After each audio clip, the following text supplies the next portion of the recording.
Good morning, good afternoon, and good evening, wherever you're watching us from.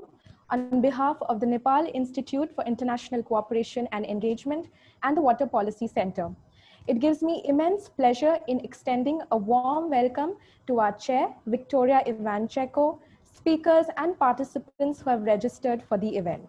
We are so glad that you could join us today at the NIICE WPS International Conference on the post-pandemic world order, navigating the new normal. Throughout the 3-day conference, we will be having 30 sessions that will take place simultaneously on 2 Zoom rooms. We have around 150 experts and speakers who are joining us from 30 different countries who will be delivering their presentations and sharing their expertise with us. This is the 7th session of the conference. To chair and moderate the session, we have with us Viktoria Ivanchenko. Viktoria Ivanchenko is a visiting fellow at NIICE. Her research focus is public diplomacy, media technologies, integration process in Europe and Eurasia, Russia-West relations, post-Soviet space. She is the editor-in-chief at Pikriadi, an NGO which is based in Moscow. Prior to this, she was an intern at the Verkhovna Rada, which is the Parliament of Ukraine. She has also worked as a teacher in the Higher School of Economics in Moscow and as a media relations in the charity sphere. Victoria holds a master's in European studies from the Higher School of Economics, Russia, and bachelor's in international relations from the Donetsk National University in Ukraine. She regularly contributes to Russian International Affairs Council, Russia in Global Affairs, and several think tanks and the media.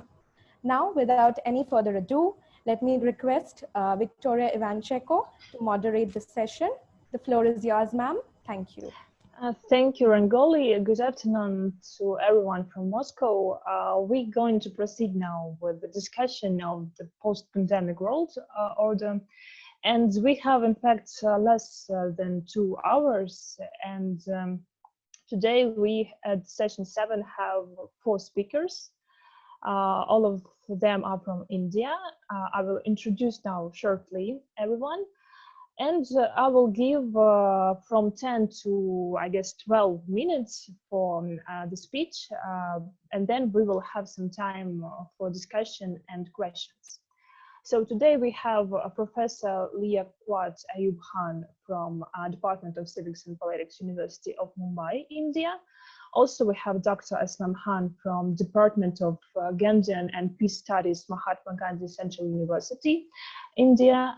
Dr. Reshmi Kazi, Associate Professor, Jamia, Millia, Islamia, India. And also Dr. Lenin Kumar, Assistant Professor, School of Government, MIT World Peace University in India.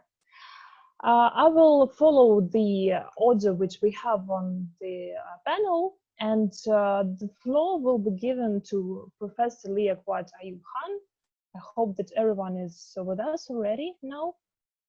So if you hear me, did Doctor join us? I don't see, unfortunately. He has joined. Oh, yes, I see, I see. Yes. Good afternoon. So please, Dr. Liyaqat, the floor will be yours now.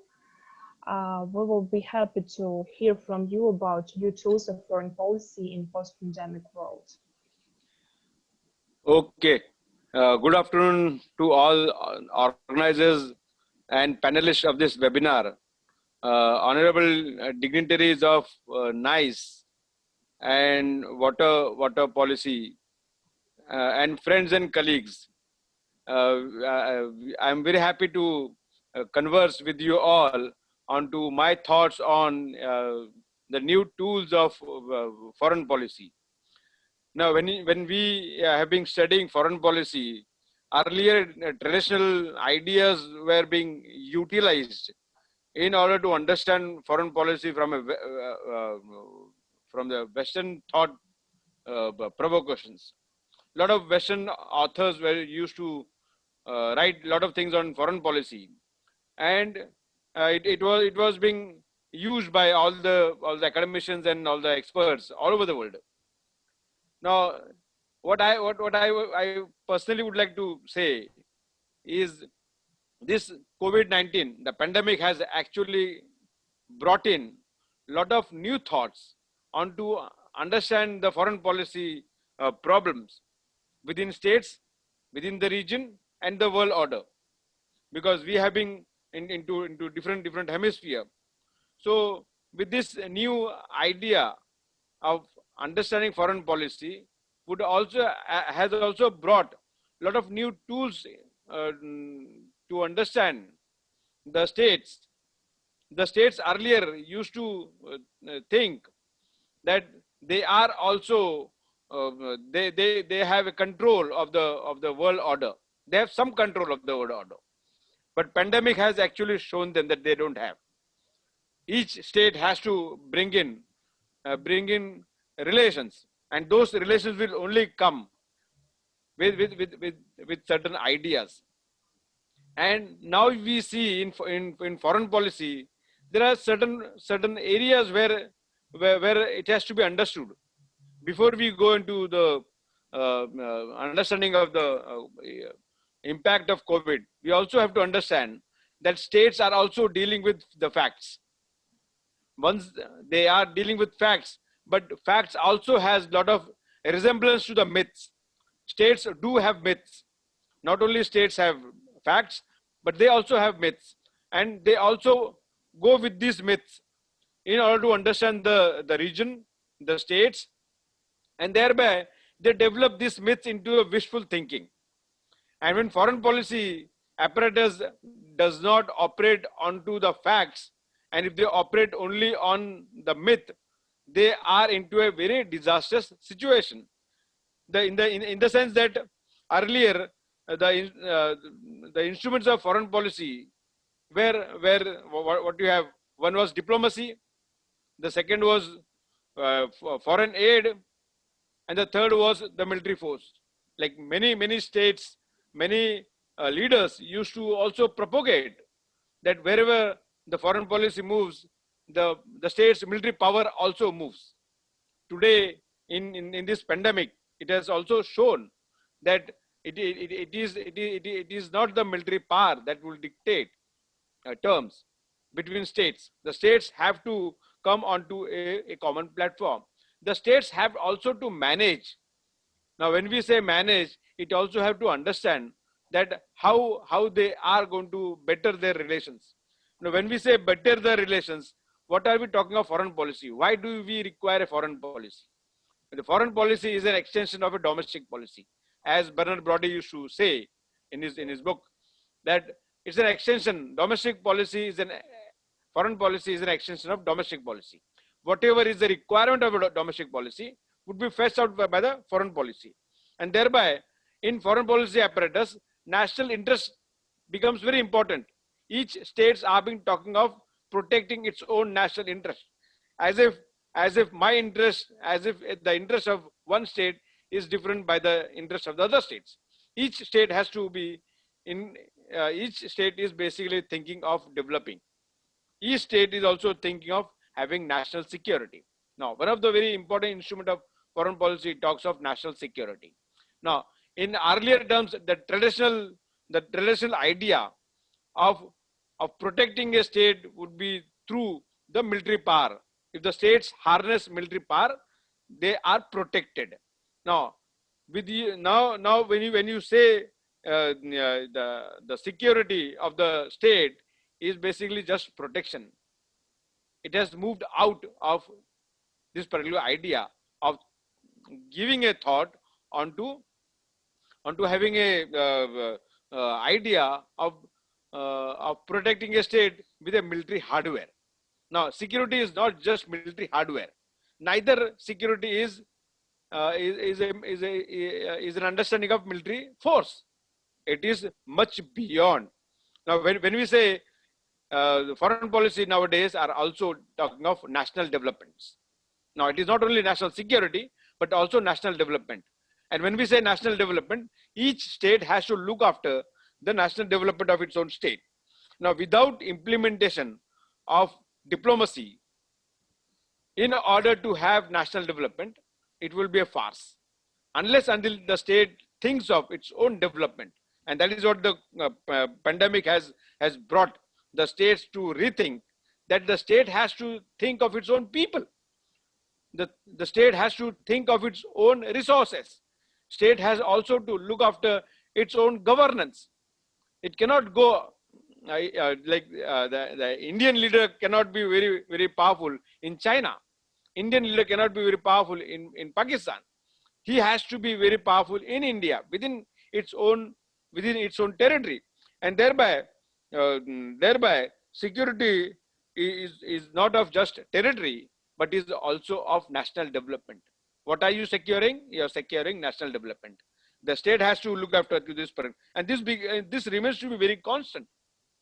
Like states which have not thought of having health infrastructure are really in this particular pandemic period, they have landed into a lot of troubles.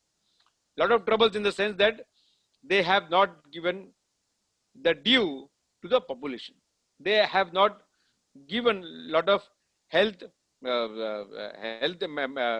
infrastructure to people, and thereby this has brought states into a problematic situation. If a state would like to, and the other tool of other instrument of foreign policy, if you see the new tool which has emerged, is basically technology. Now, technology, I say that the states cannot remain in isolations.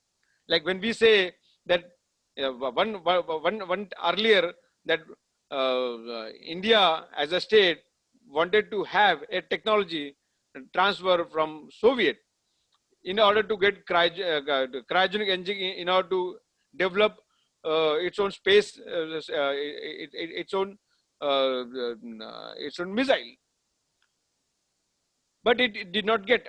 So technology has become one of the most important tool into foreign policy, in the sense that we account for getting huge technological sharing among states. The states, if they don't share, like for example, what has happened in China, and everybody would like to know how this particular virus has gone from one state to the other state, and thereby trying to build on to get closer to the fact of this particular pandemic. And thereby the state has to realize that technology plays a very important role. Now, apart from technology, you also have a new tool which is coming up. And when we say earlier, the states used to talk of power structures. The states were power hungry. They would like to have a lot of power with them. But non-traditional threats have brought in states into such a situation where they cannot work in isolations. Pandemic has brought in the idea of that the state has to share. Like for example, in the month of April, suddenly Americans wanted to have more of a tablet which in India was being used for a dengue fever. For a fever, it was being used, but then this was not in requirement prior to pandemic. But it became very important for American, and the American president himself went on to ask for that particular medicine, and where India had to, or India did send, and thereby now you need to share your knowledge. Now you have to not only share knowledge but also align. You cannot remain into isolation, and thereby alliances have become one of the very important tools of foreign policy. And thereby the next one of the very important tool of again foreign policy is the space research that is happening all over. Now the states cannot remain to be in isolations. One state which is having a space research cannot just say no to the other state, because it has to share.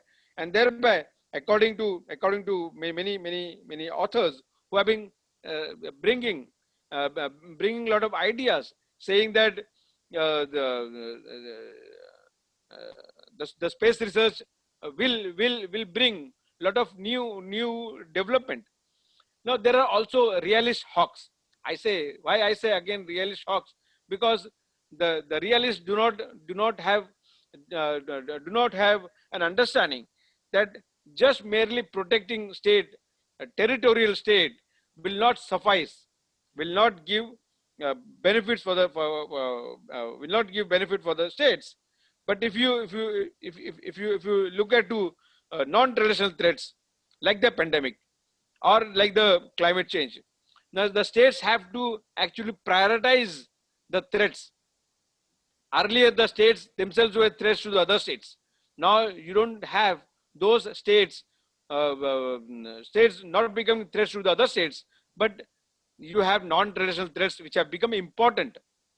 Now look at to this particular pandemic. It has actually brought the whole world into a standstill. Every state is trying to have some or the other kind of lockdown.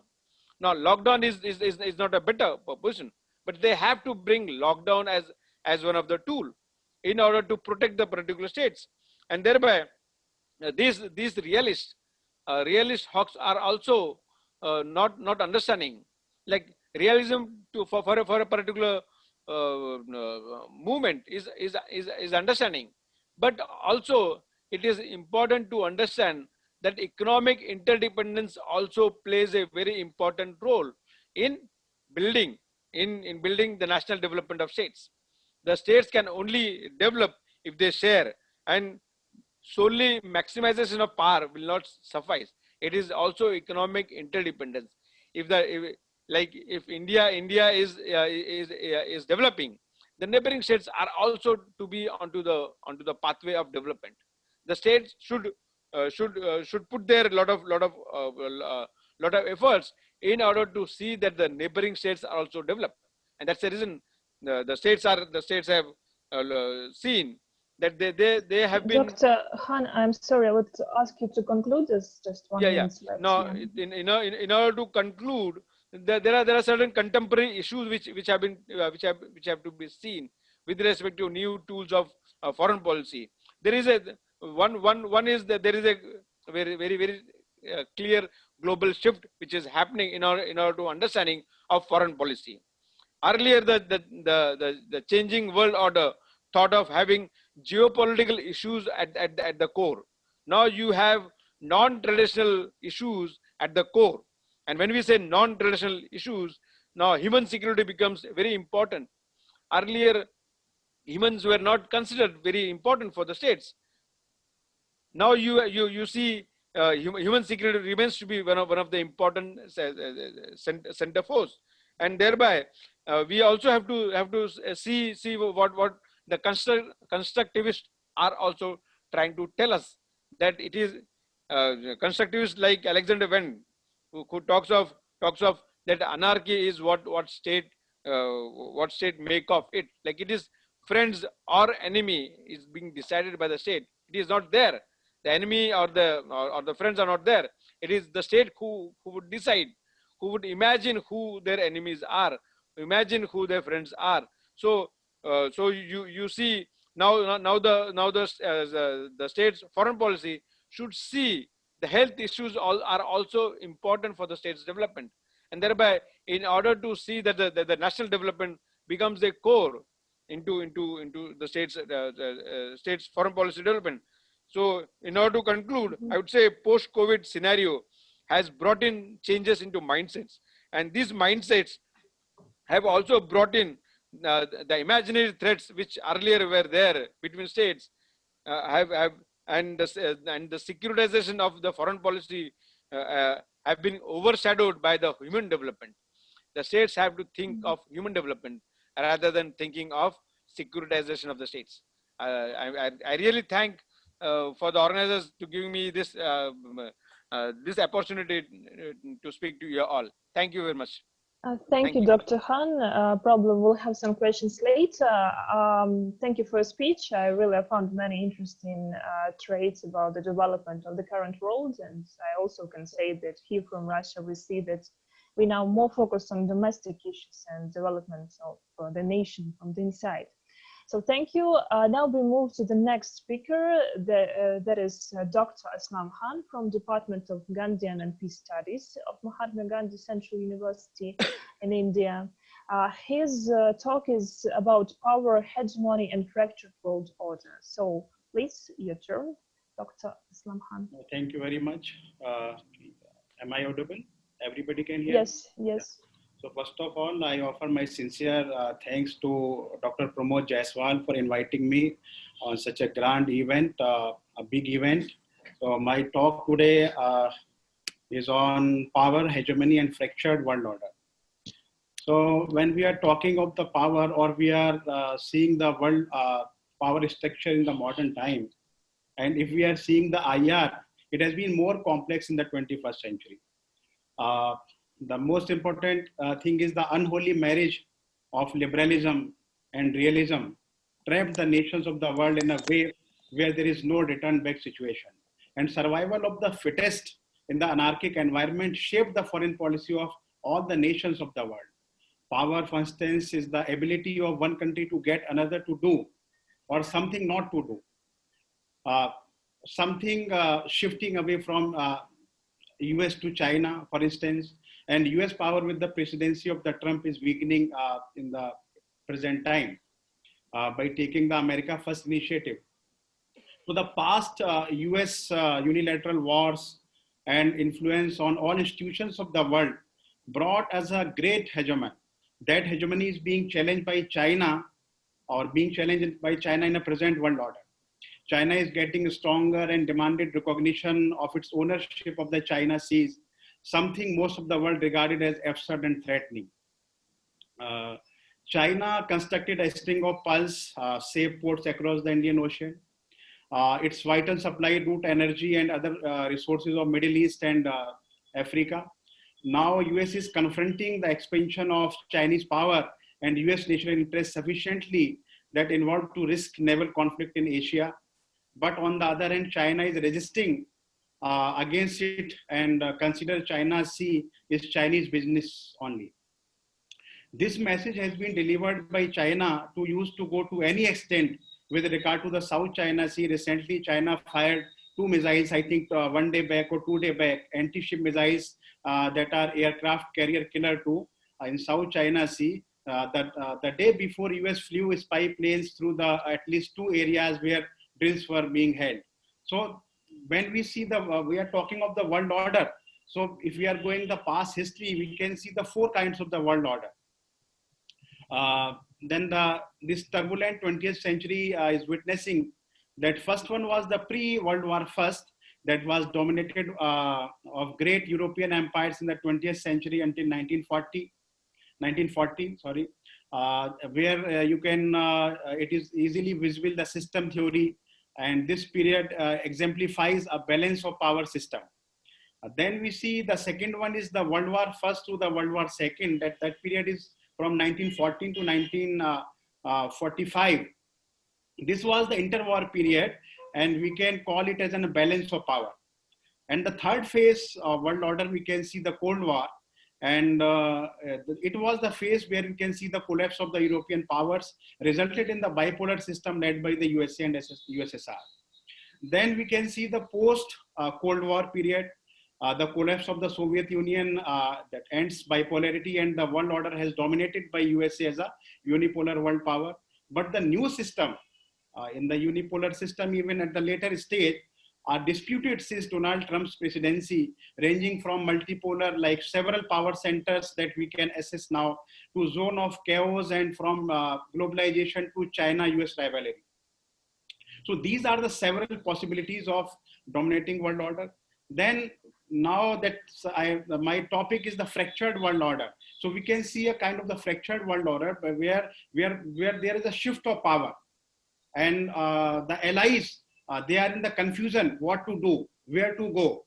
Same is the case in the Middle East, same is the case in Asia and other places of the world. So if we are putting a theoretical discourse into it, like if we are talking of the hegemonic stability theory, for instance, so the states are distinguished by their degree of power and degree of satisfaction. These are the 2 important components. So this theory holds that states tend to align on the basis of interest, that is status quo. Status quo means satisfied nations, and against the revisionist means dissatisfied nations. Although the alliances may not always be formal. Status quo states come together if the existing order is threatened by the revisionist state. We can take the historical example in the mid-1930s that US, France, and UK didn't form an alliance against Nazi Germany, but they did eventually align in the face of German aggression. So quoting Organsky here, he said that it is not the balance of power that leads to the peace, but rather than the imbalance of power. So world peace is guaranteed when the nation satisfied with the existing international order and enjoy an unchallenged supremacy of power. And major wars are most likely when a dissatisfied challenger achieves an approximate balance of power with the dominant power. So we can see this context in the present US-China rivalry. So China, if we are talking of this rivalry, China has been conducting military exercise simultaneously in 4 seas. These are the Bohai Sea in the north, then the Yellow Sea, then East China Sea, and last is the South China Sea. So, and the current US-China trade war that recently, after this missile test, US sanctioned 24 Chinese companies for helping the Chinese military construct and militarize the internationally condemned artificial island in the South China Sea. Then if we talk of the order or disorder in the world politics, order grows out of the relative power among nations. For instance, during the 19th century, the powerful British Empire, based mainly on sea power, arranged much of the world of its liking. The small, weak islands largely obeyed it. Such power relationship create international system, the way power was distributed around the globe. So we can think international system is a sort of power map for a certain time period. Every nation knows where it stands.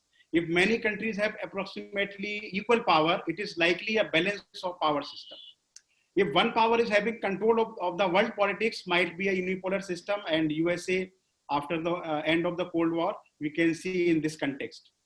So if we talk of the globalization, during globalization, the order was to dominate the resource wars. All Middle East unilateral interventions we can recall now have resource control in the pretext of the human right abuse or responsibility to protect and so on. So the concept of sovereignty here came under threat. The powerful countries routinely dominated small, poor and weak countries. If we are in this context, in the context of sovereignty, we are taking the example of the Lebanon, for instance, lost its sovereignty and resulted in the civil war in 1975, and its territory partitioned by politico-religious group or militias and Israeli occupiers.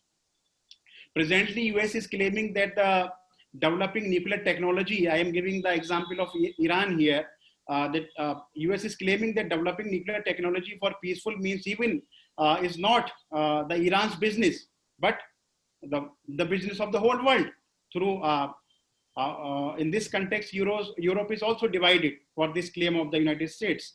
So the misuse of these human rights or the R2P, these to invade the sovereign state, and sovereignty was very much questioned in this context.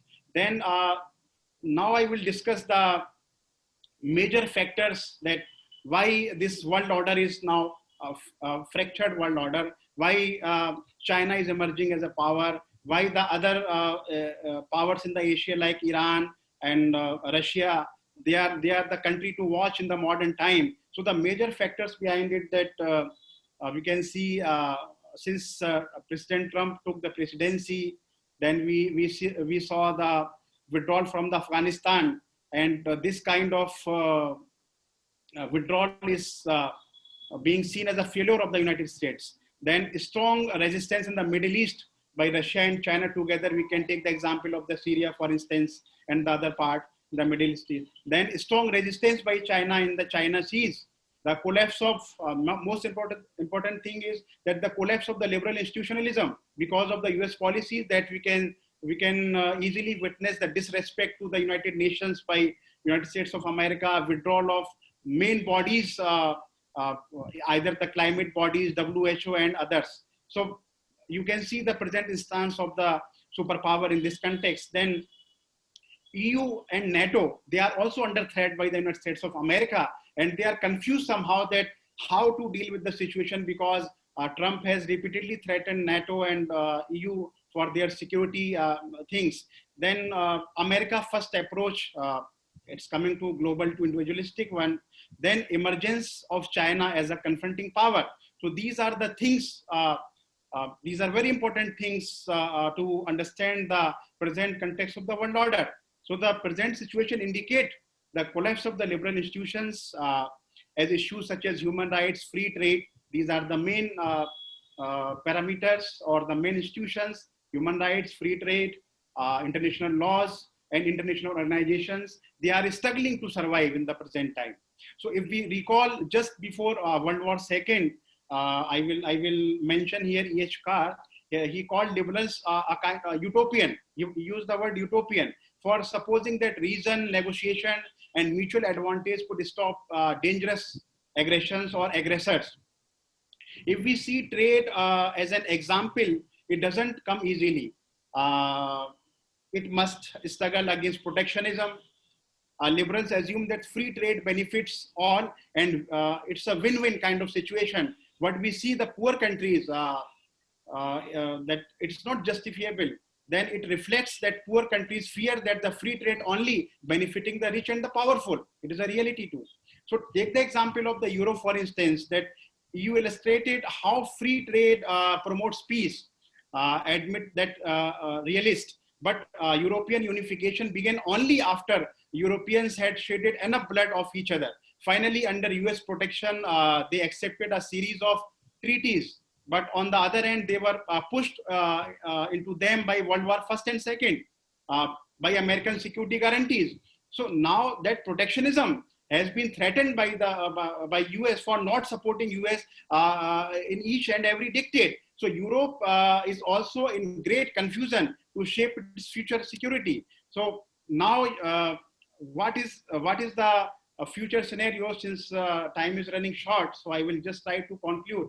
So US is looking badly to India for balancing China. They are having allies like Japan, Australia, and other. So US is also busy right now in Middle East to project Israel as a power to recognize the superpower in the Middle East, and pursuing allies to normalize the relationship with the Israelis. That we can witness Pompeo is visiting anywhere, recently visited Sudan, but with the agenda to normalize the relationship with Israel. And here there is one important thing, that Russia is also not open to some, because some territorial issues is still unresolved with China, but Russia will not join the Western bloc against China, given the present situation. But other powers such as Japan, Australia, and Taiwan are also looking to India to balance natural rival China in this context. So the realism should, there is a mention of our foreign minister yesterday by S Jaishankar, that realism should shape India's China policy. So this message actually is speaking a lot. So India is a key country in the global power order that China also very well understand, and don't want to lose India in the leading global order against the West. So this was the end of my presentation. Thank you very much for your patient listening. I hope that I finished in time, and I again thanks Dr. Pramod Jaiswal and the organizer for this grand event, and thank you very much from the core of my heart. Thank you. Thank you, Dr. Aslam Khan, and thank you for good timing. For the whole picture you showed us of the world's developments as well was interesting. We will proceed with the topic now. We are moving to the presentation of Dr. Reshmi Kazi, Associate Professor at Jamia and Millia, Islamia in India. The topic is the new nuclear threat and the world order. So please, the floor is yours. Thank you. Greetings from India, greetings to Moscow, greetings to Nepal, greetings to everybody here. And thank you very much, NIICE for making this happen during the pandemic times. It's a very relevant, event, and thank you so much. So I know we are running short on time, so I'm going to be, straight hitting my presentation here. So essentially, we're talking about the new nuclear threat in the post-pandemic, situation that we are still going through. So we all know that the global nuclear arsenals, in terms of the numerical strength, it has been reduced to 1/3 of its size than what it was during the height of Cold War. So from an estimated 70,000 nuclear warheads, active warheads that I'm talking about, in 1996, we are now presently at a numerical strength globally, that is, 13,000, nearly 13,500 active nuclear warheads today, with of course 96% of these held by the United States and Russia. Now, several countries, there have been, we have seen that there has been a trend towards proliferation, but at the same time, several countries have also refrained from pursuing their nuclear weapons program and their strategic programs in the last 25 years. So for instance, we have the instance of Argentina and Brazil. They abandoned their strategic program in the 1980s. We also have the case of Ukraine, Belarus, Kazakhstan, South Africa. They abstained from pursuing their nuclear weapons program. This was in the 1990s. We also have the case of Libya and Iraq. They have also refrained from continuing with their strategic program. This was in the 2000s. Now, despite this, that a reverse trend towards proliferation, there is a fair amount of consensus amongst the experts that the gravest threat now is emerging from nuclear terrorism. In fact, this emerging consensus, this can be also well articulated by the famous historian Richard Rhodes, who says that the world faces a stark choice between eliminate nuclear weapons and secure their fissile explosives, or expect them to be used. Now, that is the choice that the stark choice that we are facing now. But if you're talking about eliminating nuclear weapons, how can we do that? How can we eliminate, how can we think of ways or make efforts to eliminate these dangerous weapons? So the emerging nuclear security consensus, as it appears, there are certain, efforts that have been articulated, that have been, sincerely being pursued. And these includes a commitment to eliminate nuclear weapons over time through certain practical steps towards that goal. We have the 13 practical steps towards that end, which includes verifiable reductions from within the US as well as the Russian nuclear arsenals. A ban on nuclear tests, which is very important, and of course, to put an end to the future production of nuclear weapons materials.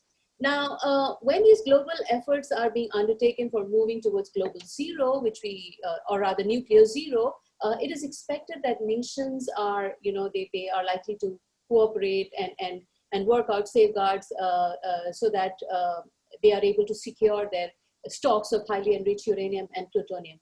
This is one way, in fact, probably the one important way of, curtailing the path, the one possible pathway whereby, the terrorists can be denied the most important, aspect towards an act of nuclear terrorism is the acquisition of fissile material itself. That is the most difficult step in a whole act of nuclear terrorism.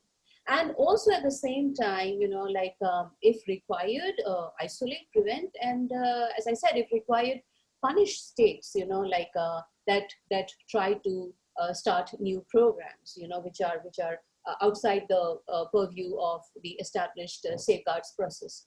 Now, this is important since we are already educated about the horrors of nuclear weapons. But then, when I say that, of course, we are reminded of the Hiroshima-Nagasaki incidents. But then this is probably not enough, because the way the state of things are, it seems that we need more inspiration. We need to be more inspired, rather inspired more. So we see that 58 years since the Cuban Missile Crisis of 1962, we exist in a nuclear world that are dominated by not just two former superpowers, but there are 9 more nuclear states. And probably, I might sound very alarmist here, but there are possibilities of new one emerging as well. So as I said, it would not really make me a creative alarmist in that sense to believe that although there are the newly emergent nuclear powers, they might not make the same mistakes as the ones which were done by Russia and the Cold War, like adversaries, former Soviet Union and the United States during the Cold War. But even if they don't make those mistakes, but they might be provoked to make, other mistakes which might be fatalistic in nature. So unfortunately, it appears that we are, like in the present scenario, we live in a new world where governments believe that nuclear weapons, will shield them, will allow them to engage in more aggressive actions, and they can also, use this as a method to indulge in further horizontal nuclear proliferation and increase this nuclear proliferation by selling their technology to other governments. We've had the cases of Pakistan, we've had cases of North Korea in this regard.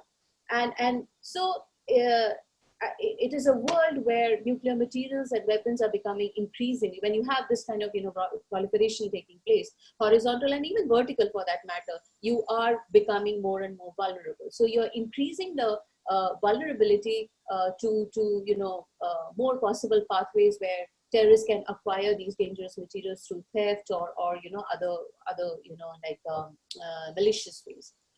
So one can argue that in fact, one can optimistically argue that the new nuclear powers, they need to be more cautious. They have to understand that there would be enormous repercussions on if this vulnerability increases. There would be enormous repercussions on a stable form of global nuclear defense. So, for example, if Iran today, is successful, we know there has been unraveling of the JCPOA, and this has not gone down well in Tehran. But if Iran is to obtain nuclear weapons, it could actually spread. The horizontal spread of nuclear weapons would be encouraged. Middle East would be up in flames if anything of that sort is to happen. But then I am not trying to say that nuclear passivity is the way through. Neither is any preventive war as such. So neither passivity nor preventive or preemptive war can steer the world towards a safer nuclear future. So gravity of the risk. So given this, the gravity of the risk that we are facing, it is imperative that we move towards global nuclear disarmament. That should be the goal. Of course, it's a complex goal. It will require a lot of, a mix of complex and global solutions. It cannot be done, it just cannot be the responsibility of, the non-nuclear weapon states or the nuclear weapon states as such. Somewhere there has to be a consensus to work this out together.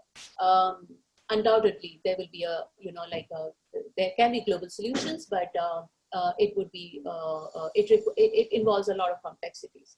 So, essentially, nuclear weapons, it has been we understand it has been a dangerous necessity during the Cold War days, and it heavily relied during the Cold War, the Cold War adversaries, they relied heavily on nuclear weapons to make sure that Cold War remained cold, and of course the parameter for ensuring that was through the dangerous concept of mutually assured destruction, that is MAD. But essentially, one needs to also understand that beyond this brutal simplicity of the Cold War days, the world has changed and changed quite irreversibly. There are technological developments that have taken place. There are alliances that are taking place. Globalization, we have the cyber threats, and all these developments are taking place and spreading at an accelerated pace.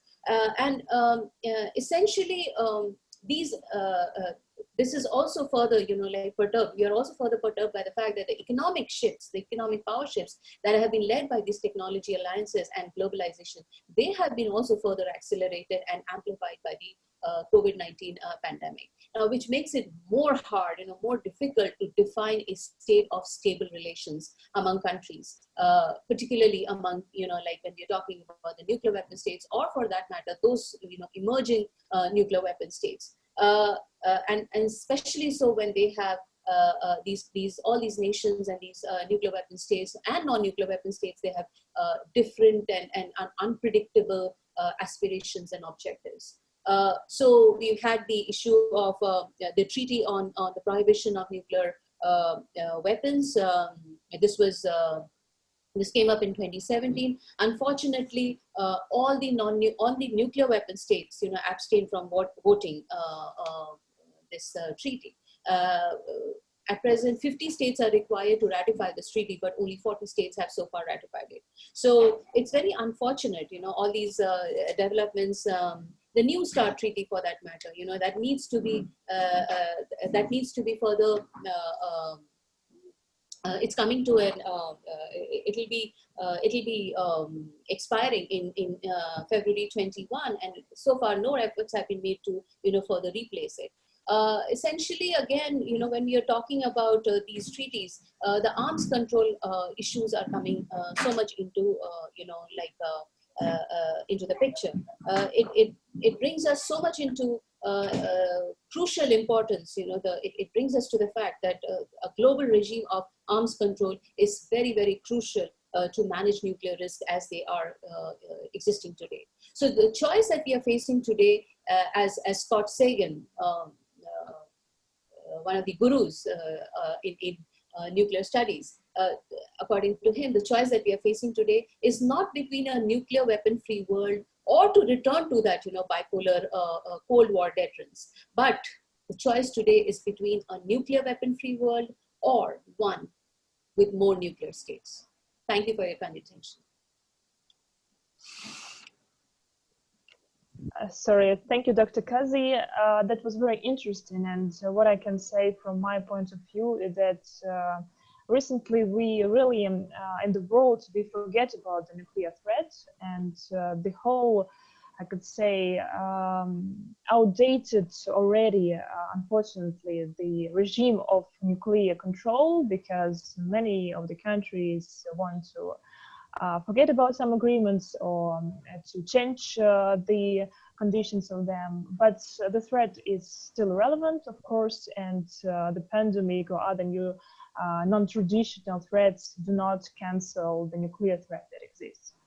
Thank you. Now we are going to the next speaker, Dr. Lenin Kumar, who is assistant professor at School of Government, MIT World Peace University in India, and his topic is post-COVID-19 world order and democratization of international institutions. So please, the floor is yours now. Okay, thank you. Can you all hear me? Yes, yes. Okay. Thank you very much for a nice and for giving such opportunity and the chair. So most of the topic related to post-COVID world order has been covered by Dr. Aslam Khan and Reshmi Kazi and Liyaqat Khan and many other panelists. But I have looking at this thing towards a liberal or more like a political science perspective rather than just IR student, IR scholars. Before we are going to this post-COVID world order, first we have to look exactly when the COVID situation started. Before that, what was the world order? Otherwise, it will be very difficult to understand how to come out of it or how to analyze this thing. And the pre-world COVID world order, it was witnessing the rise of the far rights globally, whether it's US, whether it's Latin American countries, even in Europe, where Poland, where you can say Italy, you can say UK, most of the countries, the far right groups are rising with a nationalistic feeling and pitching their, it's more like a nativism against outsider. Such an example you can say, you can talk about Brexit, and there was a migration crisis. It was in the immigration and migration crisis in Europe, which was resulted, saying it helped to rise up the far right parties in Europe, like UK. You can say Mary Le Pen, and you can say this UKIP, United Kingdom Independent Party. So that the pre-COVID order is not as much as better as a post-COVID what we are discussing now, because you see that time Donald Trump was announced the tariff war against uh, tariff he was waging trade war against China. Then there was a conflict within the subcontinent, India and Pakistan. We are consistently war and border issues. Now, if you look at before COVID world issue come, COVID-19 came, then the question of, I think what Donald Trump was summarized in his made in UN speech. He said, "I am not internationalist. I am a nationalist. I am look for my national, interest." So that statement itself, conclude, what we are thinking about, how we, in the general term, we say US as the world leader of the free world. So he does not want to be a leader of free world, rather than he's a leader of their own America. So now we look in during the pandemic. I think pre-pandemic era, the nation state which was taken back of this neoliberal order post 1991 economic, post 1991 Soviet Union demise, then it was integrated to unipolar world order, then again it was went to this hyper globalization, economic globalization, then again the rise of far right was bringing us back to the basic question of brought the nation first rather than business, or rather than the globalization first.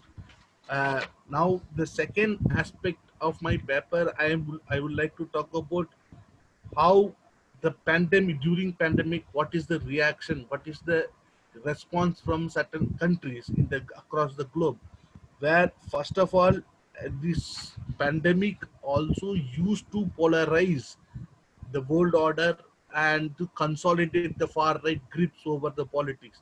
Like you can take example where US President Donald Trump consistently calling that is a Chinese virus, where there was a consistent campaign in India by the far right and right wing groups, and there was they have been shared the post, everything saying, it's how China is trying to defeat India by creating virus. It was a deliberate act of Chinese conspiracy.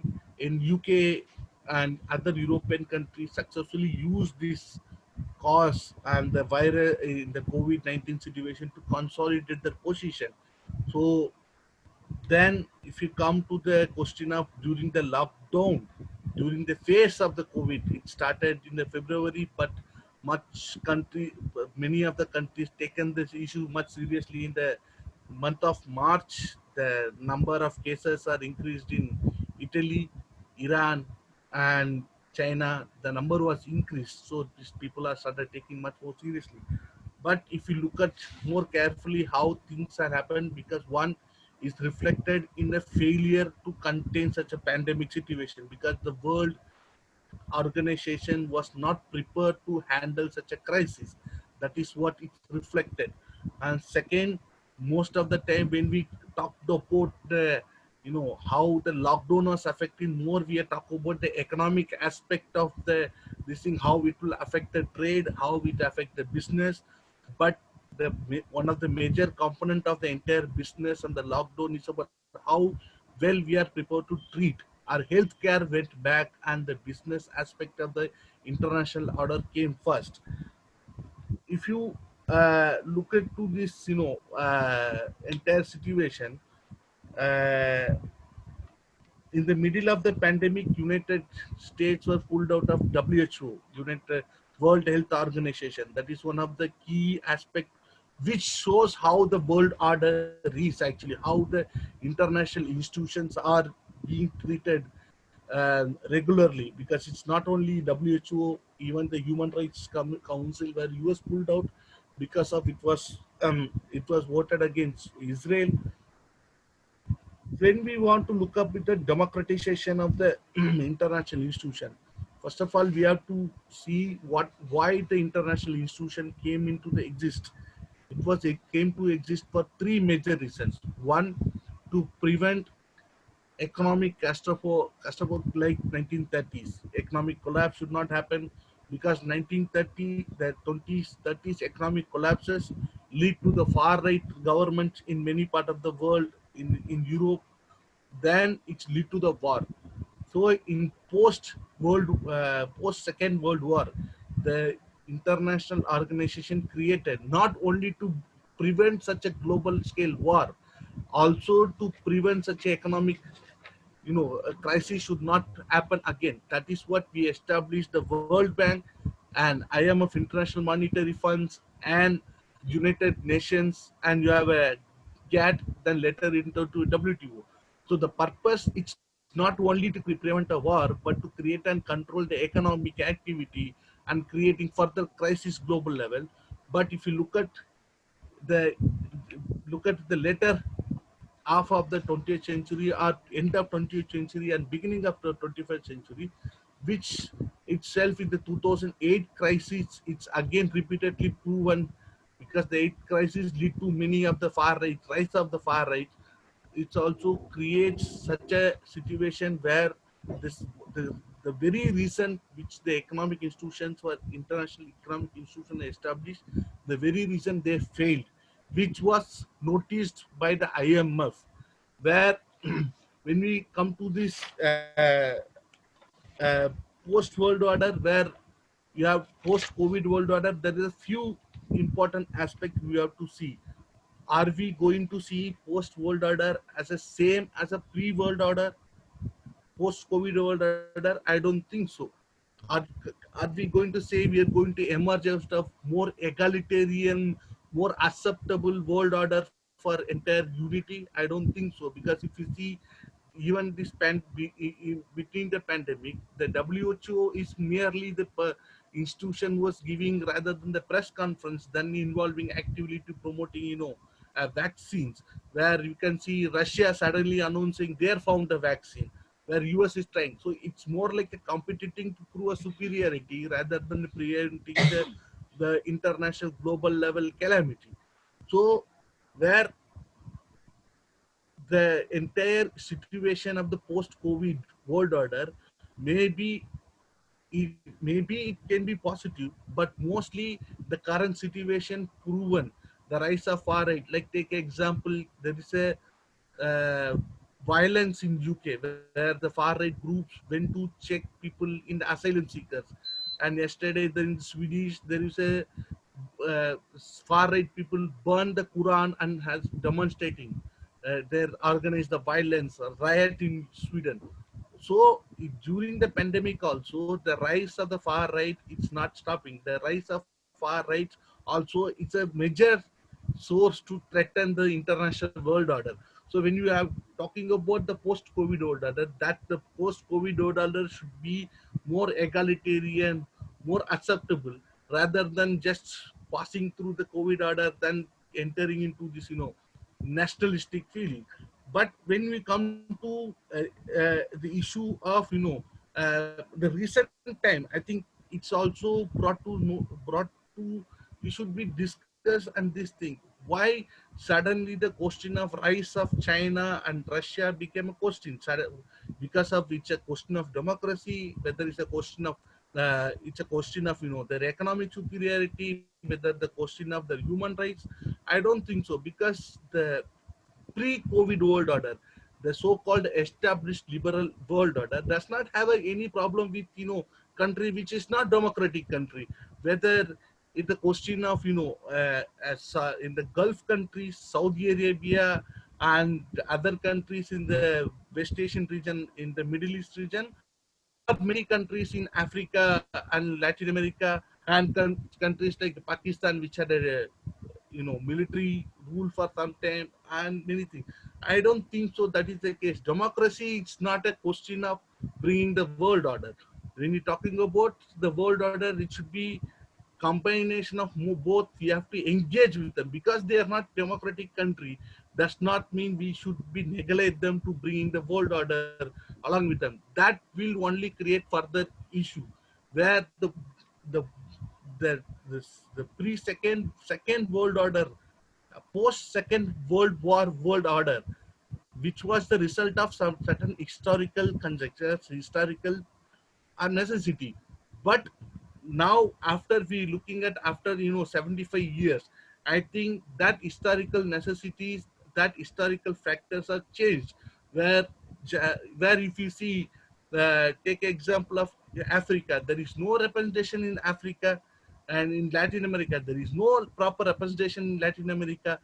So then Asia it's only China. India is a consistently was asking about India's participation in the United Security Council. So the post-COVID world order have to be shared. The world order has to be shared. It cannot be same as the pre-COVID world order. But what prevent them? It's not only far right, because of the old established, hegemonic understanding of it's a West only can be controlled because their economic superiority, because of their military superiority. That will not serve the purpose to bring the better world order, which is not it's not only me are saying, it's even recognized by the IMF. A recent IMF report in June, which says there is three key issues which will be the key important in the pandemic, during the pandemic, post pandemic. One is talk about the international institutions should recognize there is a global imbalance in the global order. So to resolve it, they have to accommodate the other countries. Second, it's a climate change, which is one of the major issues. And third, they talk about economic inequality, which was the case in 1930s. It helped the rise of the far right. It was the case in 2018, which resulted in the current far right government to address it, where the IMF also quoted saying during the pandemic, the the multinational companies earned 565 billion, which other side the labors, not only particularly to India or Asian countries, in globally there are 42 million people are lost their jobs. So when we're going to discuss about the world order, if the world order cannot be not only preventing the war, rather than providing the equal distribution of something, which no world order can be, established, whether the International Labor Organization, whether it's WTO, whether it's IMF, whether it's World Bank, despite their consistently, appeal, the countries which establish themselves as the leaders of the liberal world order, they continue to neglect this aspect. So when we talk about the post-world order, it has to be more egalitarian. It should be, the world order has to be shared, and to sharing that also mean it should have basic economic equality. Where if you say example, German is considered to be a more liberal society, but in Greece, where the entire Greece there is a referendum about saying they will not accept the austerity. The German was forced Greece to accept the austerity measure, which went against the very much concept of European Union. So people have started seeing the European Union as the person to enforcer, rather than the democratic institution. So to make democratic institution, it have to be considered the country's demand and the historical background and historical necessity. So unless these things are not addressed, I think we will be in a vicious cycle. We'll not have a pandemic, but we'll have something else, like it may be not a war, it may be more nationalistic governments will be preventing the free movement of not only people, but also capital. So this much I have to say. Thank you very much. Thank you, Mr. Lenin Kumar. That was interesting, say, as insight about the internal developments in the societies, in the economic dimension. Now we have time for discussion. If we don't have questions from our online translation, I will ask myself. I have different questions which appeared while our speakers were talking about. I will ask directly to the speakers in the order which we had. My first question will be to Professor Liyaqat Ayub Khan about non-traditional threats. Exactly, will there be some reforms in the international level? I mean, for example, the level of United Nations organization, which would be inspired by the pandemic? I mean, is there any space for closer cooperation because of the COVID-19 pandemic? because now we see more about nationalistic development and isolation route of the country. So is there any opportunity for reforms on the international level?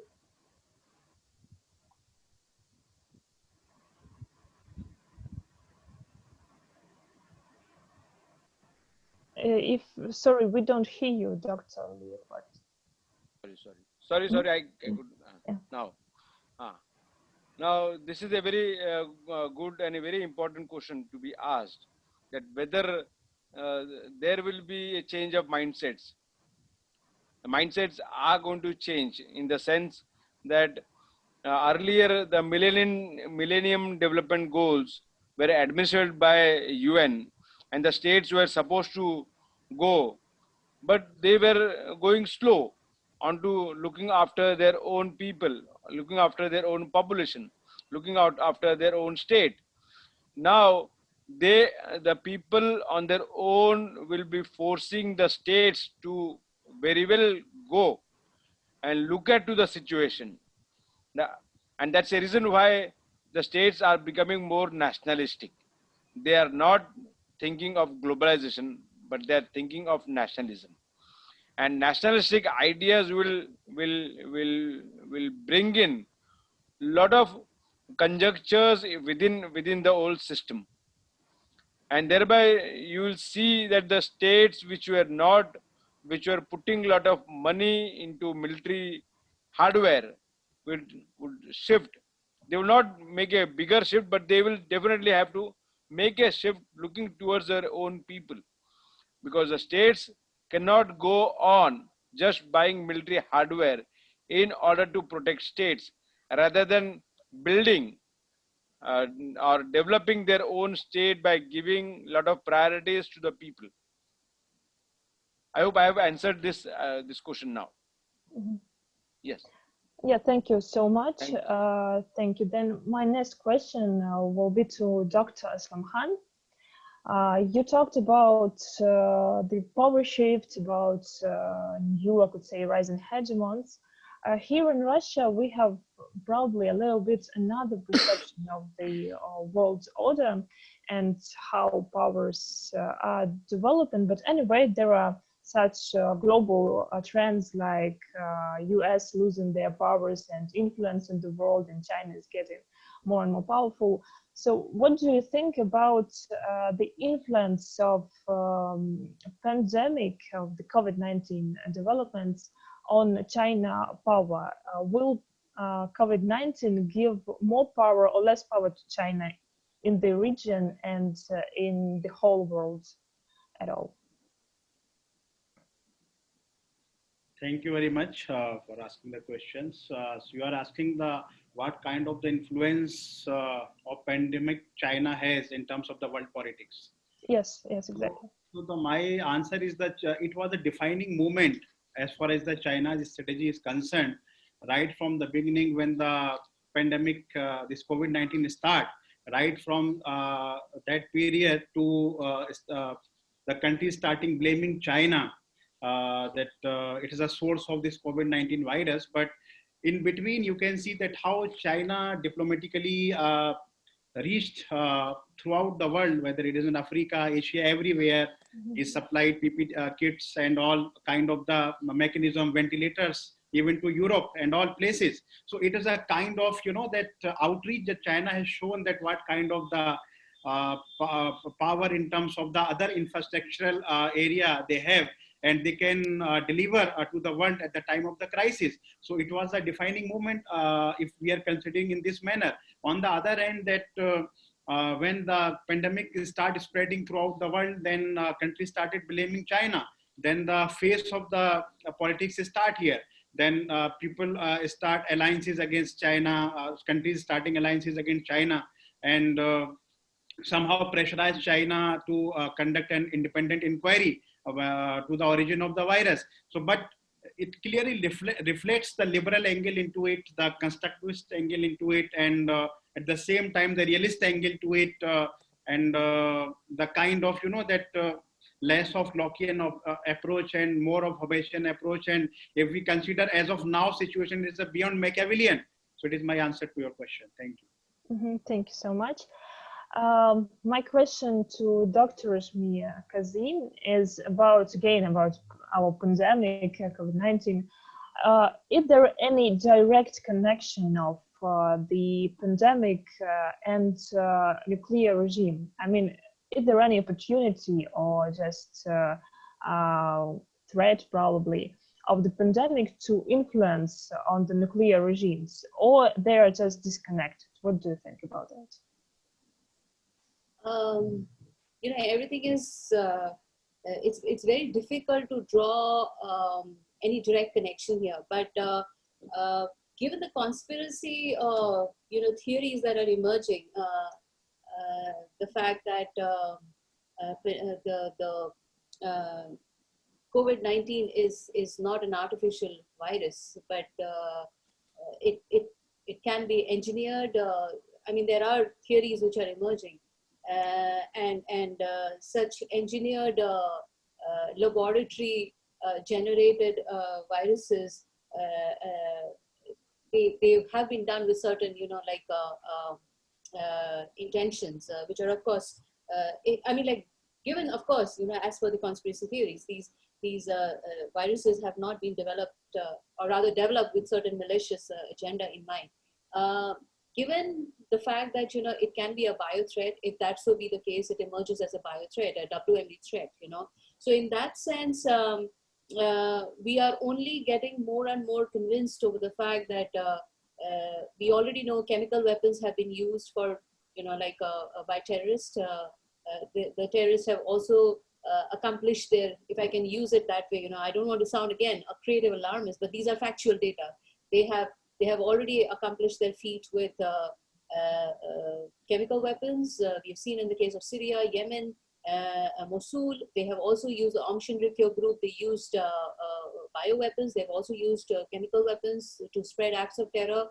So for them, if we have to go by their logic, the next technological feat that they would like to achieve or make a mark is with nuclear weapons. That's the next technological level that they can take a jump to. And as we know, terrorist strategies, the way terrorism works, and the strategies that they basically employ is to terrorize people, and not only directly but also a psychological impact that is left on the victims as such. So in that sense, we need to keep in mind that post-pandemic period, there are a lot of technological innovations that are taking place. There are a lot of the boundaries of there are boundaries of blurring between the new emerging technologies, like hypersonic missiles that are coming up. There are hypersonic gliders which are there. Different kind of conventional weapons are there, which kind of blurs these boundaries between conventional and non-conventional aspects. So in that sense, yes, if not a direct connection, but this is a time where arms control measures needs to be more in place so that we can prevent a cataclysmic effect. Thank you. Thank you, Dr. Kazi. Yes, and I also would like to add that terrorist groups also dream about access to chemical and biological weapons as well. So probably the consequences of such access will be even much worse than now we have during the pandemic. We have a question from the chat box to Mr. Lenin Kumar. It's about relations between COVID-19 and democratic institutions. So the question is, the democratic and most powerful countries of the world are most affected by COVID-19. Is there any relations between COVID-19 and democratic institutions? So as I see, the question is that those countries with democratic institutions are affected much more by COVID-19. So please, your floor now is given to you, and what do you think about that? See, if you see the COVID situations, like it started in Italy, it started in China, then it's Iran, and spread in many ways. But the response is one of the key aspect. But like in US, the response is completely different. Actually, we all know, if you're watching TV, it's about the people. They are having this highly, like I say, the president himself says it's a conspiracy. It's a Chinese conspiracy to undermine the Chinese conspiracy to undermine the US actually, to win over US. And Bolsonaro, in the Brazilian president, also said the same thing. We have to go back to our. He said, I don't need to wear a mask. Like take example India, where the Indian response is just a lockdown rather than the medicine. Actually, the scientific way to actually, if you say democratic institution, the democratic institution should be based on more scientific and rationally rather than the whims and wishes of the particular leader. So that's why you see the three countries like India, Brazil, and US, Brazil, India. These three countries have, completely, despite having a democratic elected leader, but their approach to science and the approach to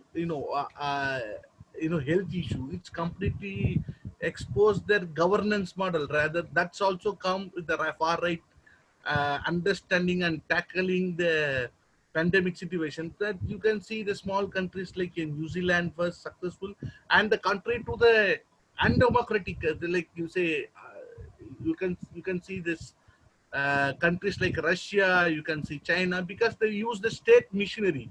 Using the state machinery was the key, how the state can respond to such a pandemic, not just because of their state control, because of to understand and control it.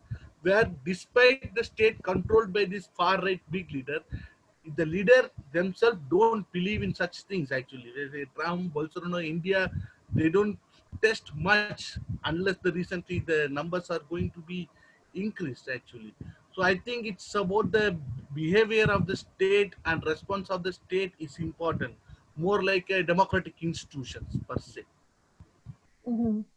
Thank you. We also have the next question. I think it's again to Dr. Kazi, but if anyone wants to answer as well, that would be nice. So the question is, does growing isolationism in the world have a relation with the possible increase of nuclear weapons?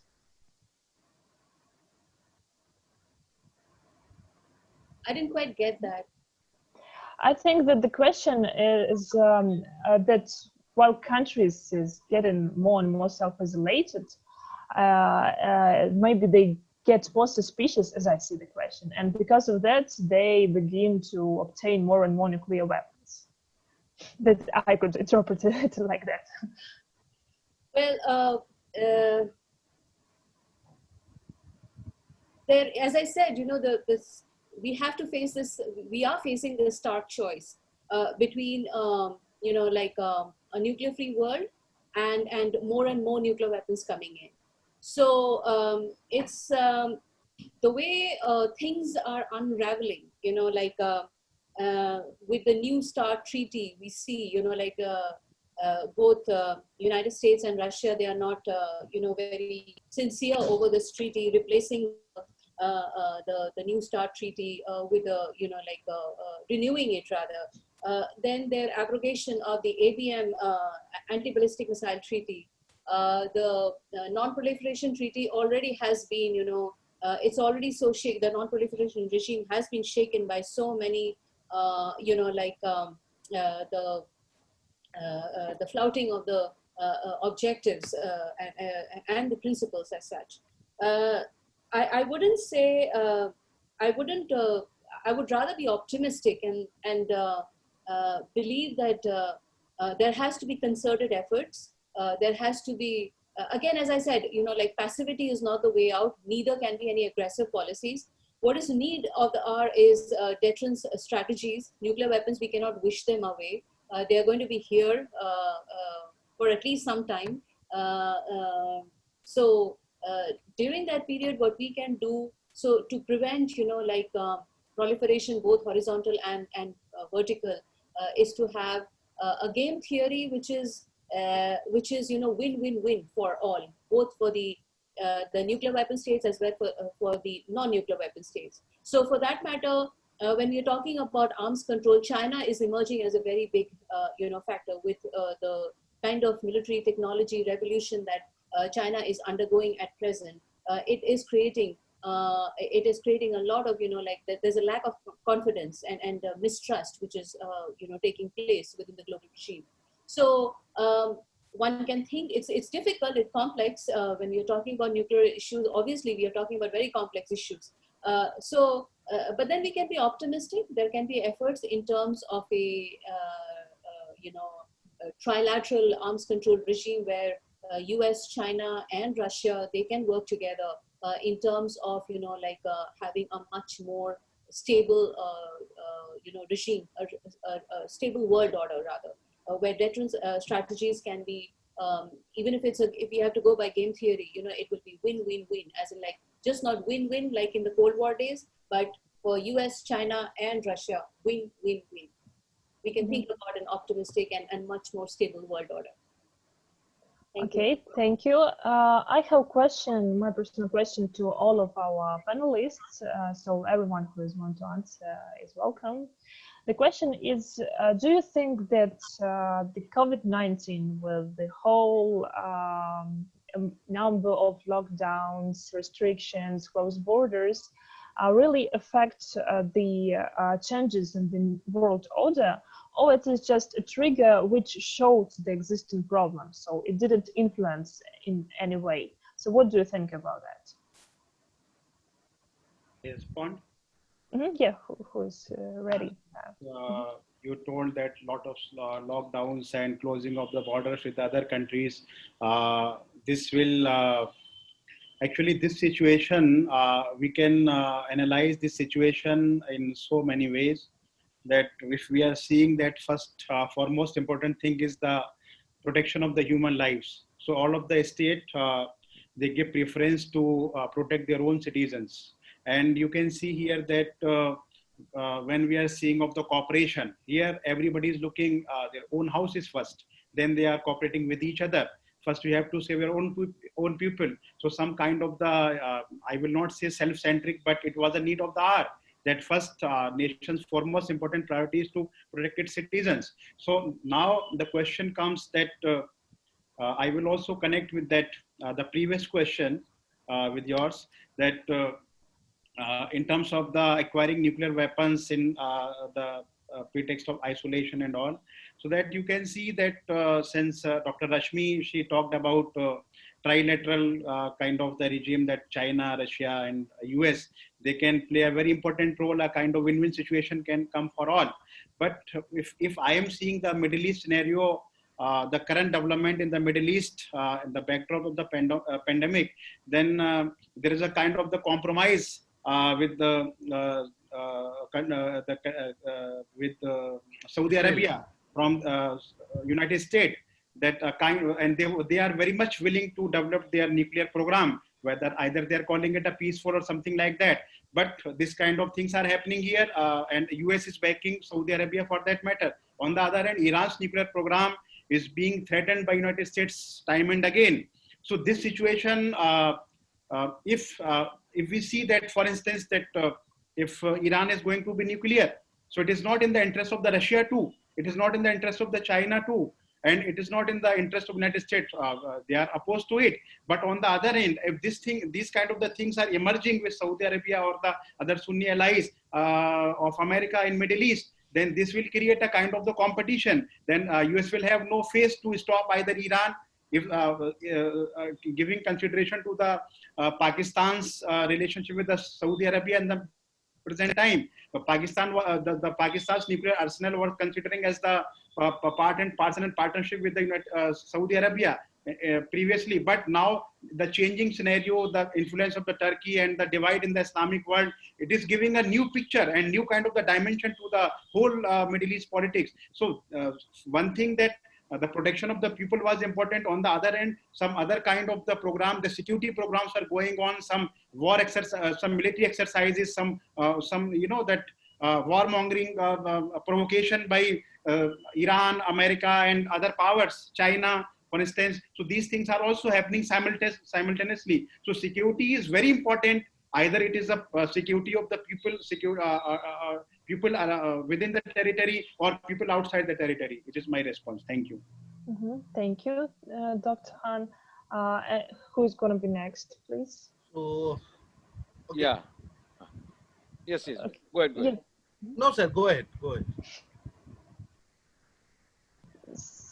Yeah. Now, Dr. one thing is very Sumit? let me, shall I go ahead? Yes, sir. Please go Yeah, ahead. yeah. Like this has been very different situation.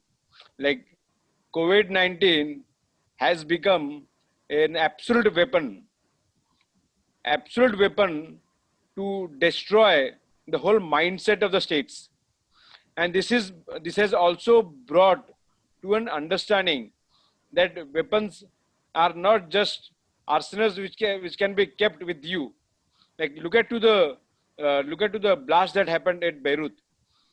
Like nobody could have imagined that that some kind of chemical would would bring it this blast. The state has been brought to the knees, and the whole government has been brought down just because of one blast. And because of this COVID-19, the whole world has been shaken. And China, whether you say this has conspiracy theories or not, but it has been an absolute weapon against the states. And with this particular weapon, now China do think of changing the world system, or what you say, world order, which earlier was not happening in a very systematic or cohesive way. Earlier, it was the Western dominance over the world order or the international system. Like we could not have thought of of of a declaration by a president or a prime minister. Like for example, the Russian president declaring that the first vaccine being given to his daughter. What does that mean? It also means that the confidence between the leaders have been shaken up with COVID, and thereby it has actual brought the changes will bring changes in the mindsets, not only looking towards their own people but also looking towards own region. Now what we also see that there will be a growth of technological advancement into space research. Now space will become one of the most important area in order to bring states onto the common platform, because space has been left over. Space was the only leftover that the countries were not bringing onto the platform. Now, space really has brought in, like what we are today discussing online. It is just because of the satellites of the space that we are able to talk to people on a far-fetched grounds. It is not that we need to not talk to only on face to face, but also from a far off distance. So this is where the COVID-19 has brought changes into the mindsets, and also would definitely China will bring in a lot of changes onto the systems, which earlier it was more tilted towards West. Now it is more tilted. I don't say, I don't want to predict anything, but there is a movement where the Asian order will also come in to the picture after the COVID system. That is what I would like to say. Anything to add would be I will be happy to hear. Yeah, thank you. Uh, my for quick response is yes. What you are saying, whether it will have a repercussion, the closing border and lockdown. Yeah, but like Dr. Aslam Khan pointed out the few points, yet we wanted to the countries wanted to look after themselves. Home first come. It's a very much safe. We have to protect our own citizen. But the question will also will be this lockdown, this closing down the border, it will also lead to xenophobic and racism, because the closing down the border is not happen now because the COVID every country done it. Like I said, travel ban by Donald Trump, and you can see the entire immigration crisis in Europe. It was a completely shut down. Hungary, Greece, Denmark, or Germany, UK.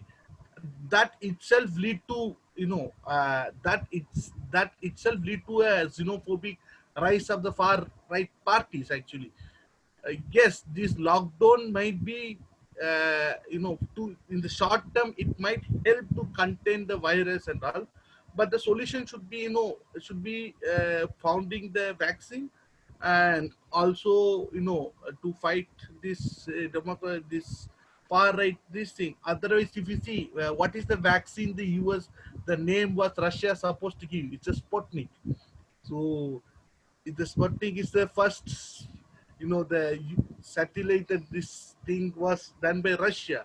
So the superiority and bringing the nostalgia of once we are a superpower, it's there in the vaccine itself. The name of vaccine itself has this, nostalgic superpower. We send the first man into the space.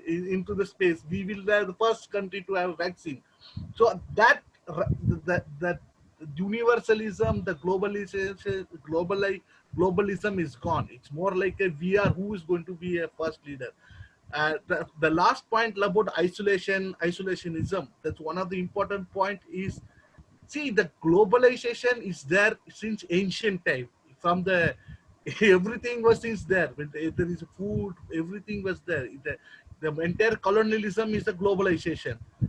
But the current globalization, it's about just the exchange of the economy and trade, rather than the exchange of human being. If you don't have an exchange of human being, so like take example, travel ban. If you are saying we are globalist, why don't you accept the people from the Middle East, where they are facing an immigrant crisis? I think this entire episode of we have to entirely have to study and have to prepare the future world order. What went to wrong now? Without that, we cannot look, future can be built only by looking at the learning lesson from the past. Thank you. Mhm. I think, yeah, I would like make short comments about Russian vaccine. Yes, Sputnik 5 is very symbolic indeed, because for Russia and for Russian, I could say, position and abroad is very important to show the connection with this invention. At the same time, Russia now has some alternative tests of other vaccines. So maybe in several months we will see another alternative names and another vaccines which other institutions are now testing. So there is some domestic internal competition as well. Dr. Kazi, do you have any comments as well?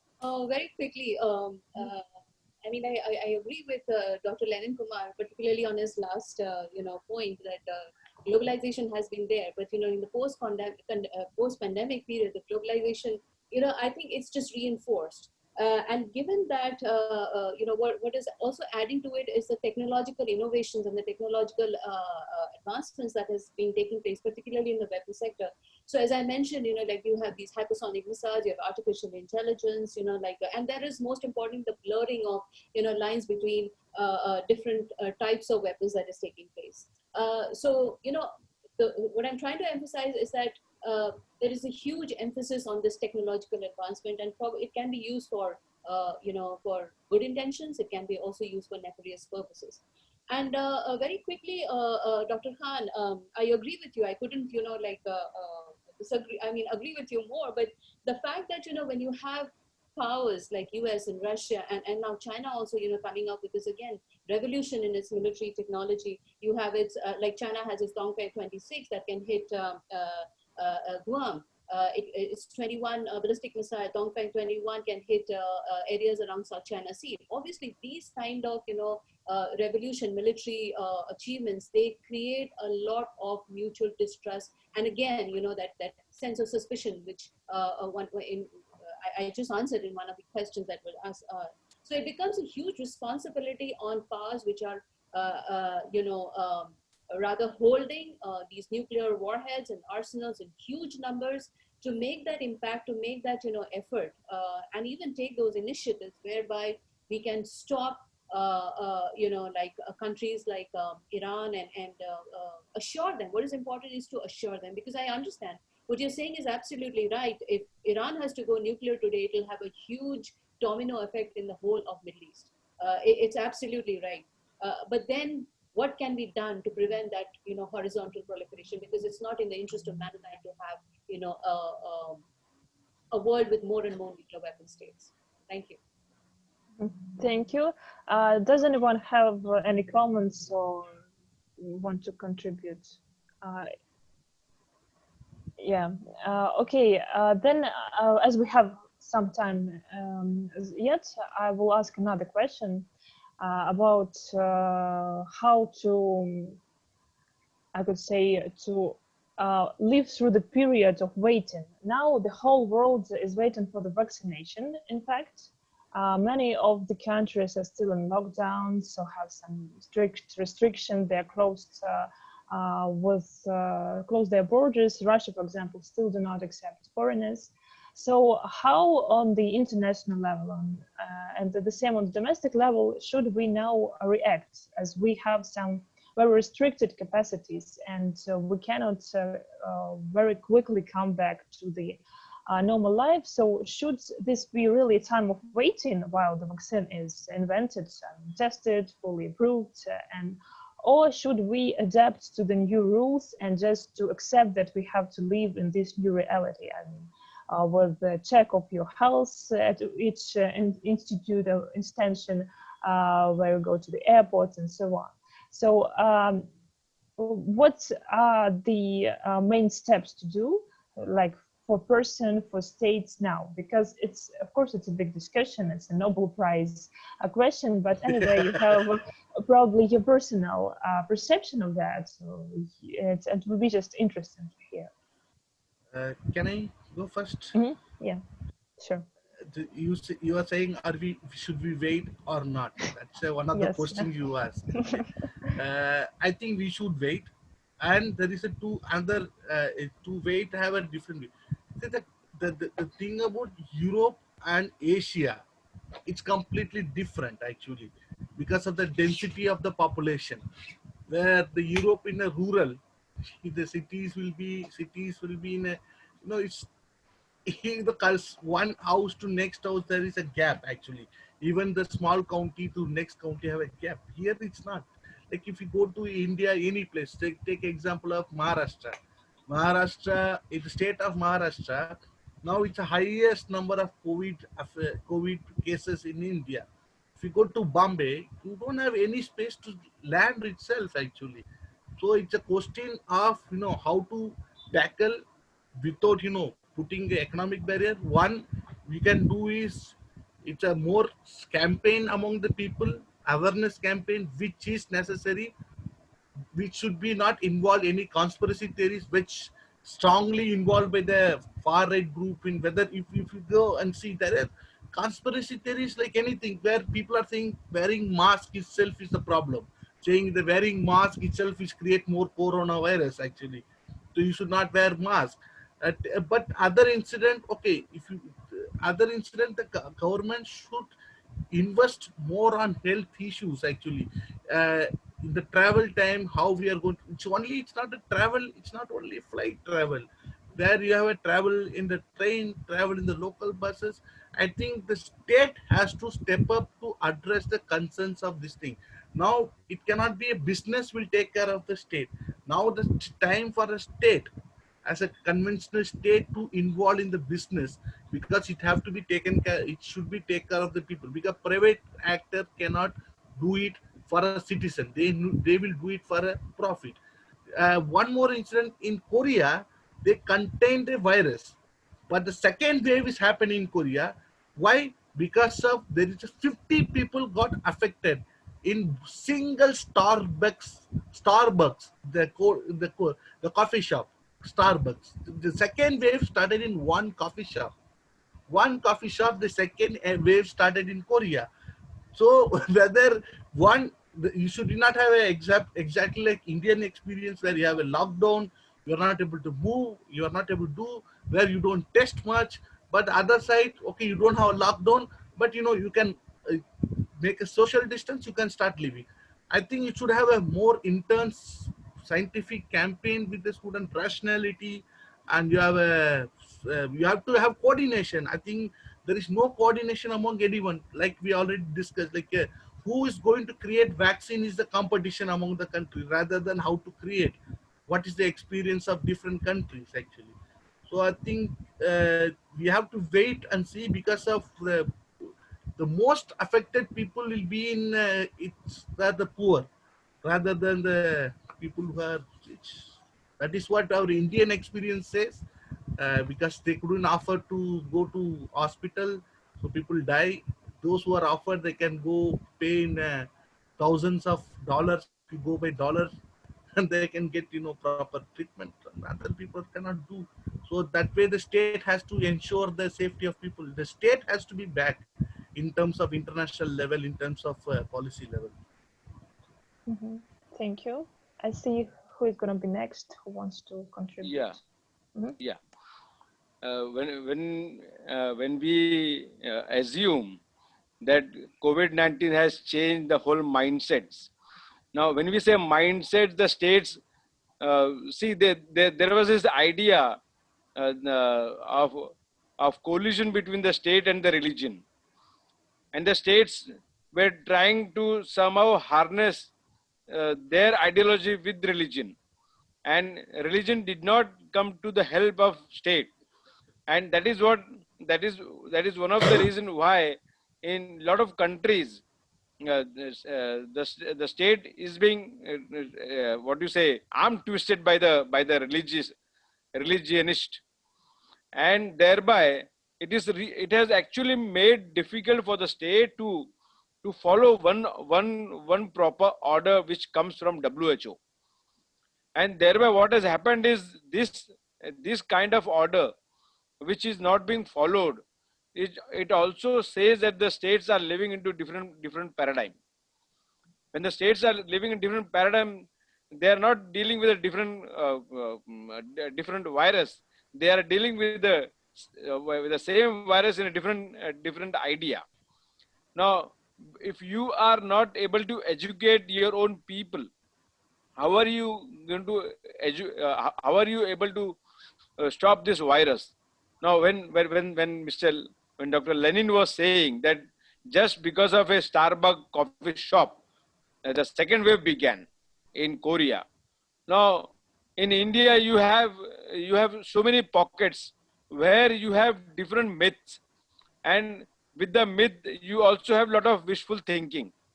Why I say wishful thinking is because there is not only religion which affects the Indian society, but even the social structure within the society is such that it goes beyond the idea of religion.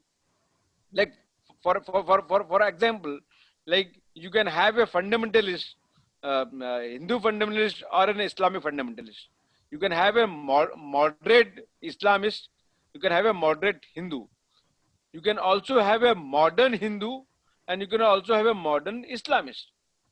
And thereby you can see, unless until you are able to educate people in a right way, in a right direction, the whole idea of dealing with this virus will be difficult.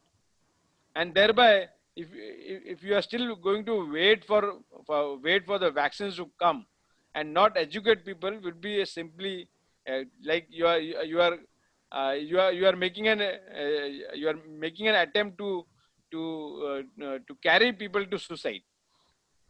You cannot just tell them that you have to wait. You need to educate them whether you have vaccine or not, but still you have to also know avoid how to avoid virus, how to avoid the pandemic, how to avoid the disease.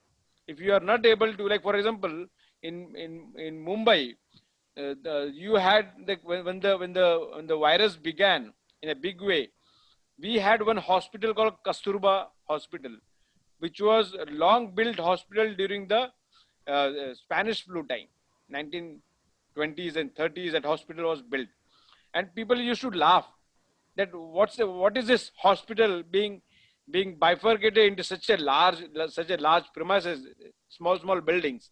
And today the whole Mumbai is basically dependent onto that particular hospital during this particular virus. So what I say is, it is the state also has to educate and has to go further. Whether a vaccine comes today or tomorrow, it will definitely come, but it will take certain time. But while it comes, we also need to educate our own people, our own populations, how to stay, because there are many virus, there are many disease where we don't have solutions to them. Like for example, Ebola. Still the vaccine is not, a proper vaccine is not there.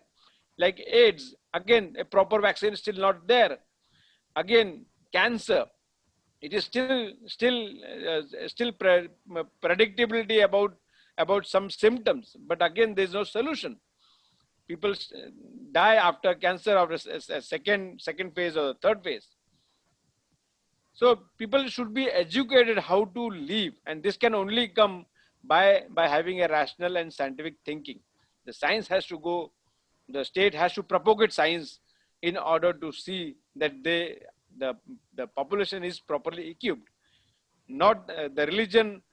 This was a time when the religion had equipped people how to stay together, behave in a proper way. Now it is a scientific world where the sciences should come forward to educate people beyond religion, beyond the system, where we will be able to stay together with this particular virus.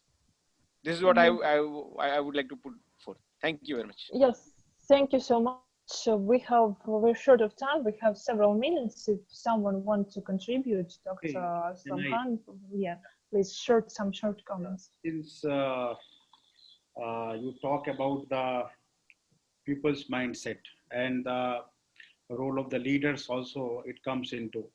So because since if we are going to compare with the developed society and the third world, then we can see that a lot of the things that were already developed over there, whether it is a technology, whether it's other kind of the infrastructure. So if we are going to compare with them, it's a huge divide. So here we can see that in everybody's life, some new normals are there, that since so people throughout the world, they are connecting with each other, they are sharing the ideas. Schools, colleges, universities, they have adopted the system of the online teaching and learning. And on the other hand, health services also, most of the doctors available, they are also start seeing the patient online, for that matter, to protect themselves, because it was a huge loss of lives for the doctors and the other paramedical staff too. So these things are also developing. On the other hand, if we see the societies like in third world societies, that most of the peoples are, majority of the people are living below poverty line. So if we see the condition of those people, they are not having the access of the modern technology. They are not having the things that they can earn bread and butter. Government is helping, but in this kind of the situation, the help is not enough. So it is a kind of the do and die situation for those people. They don't have work, because if it was started the initial stage, all people start helping each other. And when the people are uncertain that how long it is going to be, because you are helping somebody once, twice, thrice, but you cannot help somebody always. So these kind of the situations are also emerging. And what I can observe, that the middle class or the lower middle class, they are affecting a lot. For example, if government is giving aid, some money to the poor, they can go in and collect the money. But this kind of the middle, for example, take the example of the judiciary, for instance, the courts, lawyers, because you see that they are going, their earning is depending on the cases they are taking. If they are not going there, they're not attending the court, what will be the situation with them? And they cannot beg, they cannot, that this kind of the worst affected, that I am making a kind of the analysis of my own, that those people are the most affected people in this pandemic. So since there is we were also talking about the development of the vaccine throughout the world, and the word vaccine nationalism is very much, that highlighted in the present time, that America is there, Russia, and every developed country, or the country with the technologies, they are working to come out with the vaccine, and near future we hope it will come. But in the meantime, let's take the psychological situation of the students at home, children at home. The kind of the technology or the kind of the internet speeds we have, they are not satisfied. And one after one, they are attending the classes 2 hours, 3 hours, 4 hours. They are sitting continuously on either on the mobile device or on systems. So it is adversely affecting their health. mental health and psychological health, and they are in the flux what to do. So in this kind of the situations, people in the lockdown, or since people are not having the access of the pass and all, they are, that some people are having diabetic and they are having heart problems. They are also facing a severe kind of the situation with them. So technology cannot help in these regards. So the people are having different perception, different problems, but solutions are not there, because now our most important thing is how to protect the life. But by this way, people, now I am seeing that people are dying because they are not getting treatment. They are not taken into the hospital. So they are dying without treatment, rather than if they are going to have a treatment, the lives can be saved. So these things also emerging. These are the so many datas I have, that very influential pupils, even in the capital like India, they are not getting admitted before, but now the government is trying hard to come out of those crises. But these are the stark realities, because everywhere I can see that even doctors are avoiding to see a patient physically. Student-teacher interaction is online, and the countries those don't have the technologies. Students are also facing problem. Exams, for instance, that whole session is going to be, that government wants to conduct the exam, but on the students and the parents having different concerns, that if they are going to have the exam physically, they might affect by this COVID-19. So a lot of the things psychologically, parents are disturbed, students are disturbed. So whole, that this discourse, if you are combining all these things, then the people are living in a very tough psychological situation. But people are coping with that, since we are connected, doctors are connected by online, but online is not the solution for all. And the people who are living below poverty line, they are facing a very dire crisis in terms of that. So my submission was like that. Thank you very much. Yeah, thank you so much. We are, in fact, out of time, but we have, I already see the message of NIICE.